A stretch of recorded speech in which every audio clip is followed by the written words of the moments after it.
हमने जिन राक्षसों की कहानियां सुनी हैं, वे केवल भयावहता नहीं हैं, वे हमारी आंतरिक दुविधाओं और अंधकार का प्रतीक हैं।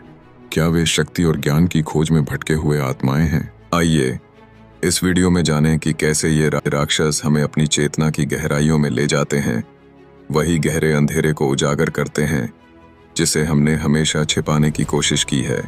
कली पुरुष आग और धुएं में लिपटे उस विशाल धरती पर निरंतर आगे बढ़ता है। उसकी लाल आंखें और कांटों से बना मुकुट उसे एक राक्षसी स्वरूप प्रदान करते हैं। उसके पीछे 7 साए, जिनमें से कुछ मानव हैं, कुछ राक्षसी, उसकी भयानक यात्रा के साथी बनते हैं। आसमान का खौफनाक लाल रंग और ध्वस्त मंदिर की छवि आसपास फैली लाशों की चीत्कारों से भर देती है। इस अंधेरों में कली पुरुष का पथ अनिश्चित है। रक्त जैसे लाल अक्षरों में दर्ज उसकी गाथा डर और अंधकार के बीच उमड़ती है। चिलचिलाती गर्मी और गहरी दबी हुई धुंध यहाँ की हर चीज को एक तिलिस्मिक रूप देती है। क्या वह अपनी यात्रा को समाप्त कर पाएगा या यह धुंधला और भयावह संसार उसे हमेशा के लिए पकड़ लेगा?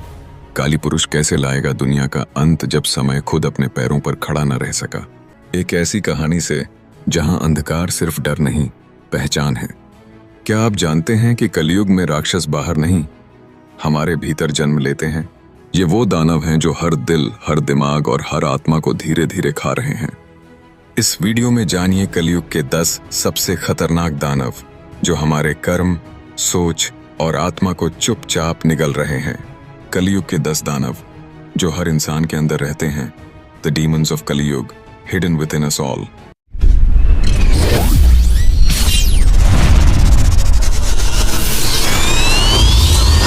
कामासुर, वासना का दानव। पहला दानव कामासुर, वासना का राजा। ये शरीर में नहीं, नजर में बसता है। ये वो आग है जो आत्मा को राख बना देती है। ये वासना भोग और नशे का प्रतीक है। यह इंसान को शरीर में बांध देता है और आत्मा की आवाज को बंद कर देता है। यह पोर्न, इंस्टा के रील्स और अनियंत्रित कामनाओं के रूप में प्रकट होता है। इसका काम है ध्यान को भटकाना और हृदय को गंदा करना। यह आत्मा को शरीर में कैद करता है। Krodhasur, the demon of anger violence. जब तू सोचने की बजाय तोड़ने लगे, गाली देने लगे, तो यह सक्रिय होता है। यह रिश्तों को जलाता है, समाज को हिंसक बनाता है। इसका आहार है ईगो और यह तूफान की तरह आता है, सब कुछ नष्ट कर देता है। यह दिल में आग लगाता है और आत्मा को राख। क्रोधासुर, गुस्सा जो रिश्ते जलाता है, शब्दों को हथियार बनाता है। यह इंसान को राक्षस बना देता है, बिन सींग के। लोभासुर, लोभ का दानव। तीसरा दानव लोभासुर, ये संतोष को मारकर जन्म लेता है। दौलत हो या शोहरत, ये कभी काफी नहीं मानता। इंसान जब और मांगता है तब यह खिल उठता है। पैसे, शोहरत, पावर की भूख, यह कभी नहीं भरता। इसका अंत आत्महत्या या धोखा होता है। यह कहता है सब कुछ तेरा है और सब कुछ तुझसे छीनेगा। मोहासुर, मोह का दानव, माया का जादूगर है। यह अनगिनत रंगों में लिपटा है जो सभी को आकर्षित करता है। दिखावे में यह बहुत कुछ वादा करता है, लेकिन सच की चादर के भीतर केवल खालीपन है। यह जीवन के पथ पर भ्रमित कर देता है, जिससे निकलना आसान नहीं। मोहासुर के शिकंजे में फंसे रहना वास्तविकता से दूर जाने का एक असाधारण यात्रा है। मोहासुर जैसे एक धुंधला चेहरा इंसान को माया के जाल में घुसा देता है। दिखावे और झूठे रिश्तों की चमक में आत्मा की गहराई खो जाती है। यह सत्य बताता है कि दूसरों जैसा बनो, वरना तुम फटे हाल हो। पर असली शक्ति स्वयं में व्यवहार करने में है। मोहासुर से जूझते हुए आत्मा को पहचानो और वास्तविकता की ओर लौटो। मत्सरासुर, जो जलन का जहर फैलाता है, इंसानी दिलों में घर कर लेता है। यह सदा दूसरों की खुशियों से परेशान रहता है, अपने अपनों से भी दूरियां बढ़ा देता है। जब किसी के पास सुख हो, मन में उसके प्रति नफरत का खिंचाव होता है। यह दानव खुद की खुशी को छीनकर हर रिश्ते को थोड़े थोड़े करके कमजोर करता है। मत्सर्यसुर, जो दूसरों की सफलता पर खुशी नहीं मना सकता, एक अदृश्य दुश्मन है। यह इंसान के मन में जहर घोलता है जब भी वह किसी की तरक्की देखता है। यह शक और जलन के कोहरे में मन को भर देता है। दूसरों की खुशी में यह दुखी करता है और खुद को दुख के गर्त में गिरा देता है। इससे बचने के लिए आत्मा की शुद्धता बनाए रखना आवश्यक है। जब हम दूसरों की खुशियों को देखकर अपने अंदर जलन महसूस करते हैं, तब एक नया विचार जन्म लेता है। यह मीठी सी भेदभाव जो व्यक्ति की आत्मा को कचोटती है, उसी समय मत्सरासुर का आगमन होता है। उसकी उपस्थिति में हर खुशी धूमिल हो जाती है और मन में नकारात्मकता समाने लगती है। सही मायने में यह अंदर का राक्षस ही हमारी खुद की खरुशियों का दुश्मन बन जाता है। अधर्मासुर, अधर्म का दानव, सच और न्याय को निगल जाता है। यह धर्म का मुखौटा पहनकर समाज में भ्रम फैलाने का काम करता है। उसका अस्तित्व सत्य का सफाया करने और विनाश के बीज बोने में है। जब वह चारों ओर फैलता है तब उसका प्रभाव हमारी जीवन की हर दिशा में दिखाई देता है। और यही है उसकी सच्चाई, जो झूठे ज्ञान और अफवाहों का प्रतीक है, हमें भ्रमित करता है। यह सोशल मीडिया की दुनिया में हमारी सोच को बाधित करता है और असली ज्ञान से दूर खींचता है। यह काली रात का साथी है, विचारों को पराजित करता है। यह कहता है जो तुझे अच्छा लगे वही सच है, पर असली सच को पहचानना हमारी जिम्मेदारी है। भी असुर, डर का दानव, मानवता के स्वप्नों का शोषक है। इसका अस्तित्व हर कोने में फैला है। जहां भी मन में संशय और हिम्मत की कमी है, यह हमारी कल्पनाओं को निगल जाता है, आस्था को कुचलता है।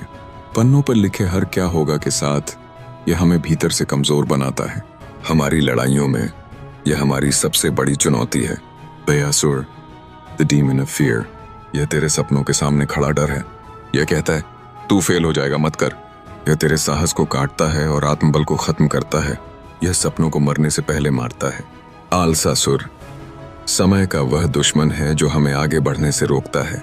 काम टालने की यह आदत हमें जीवन में पीछे छोड़ जाती है।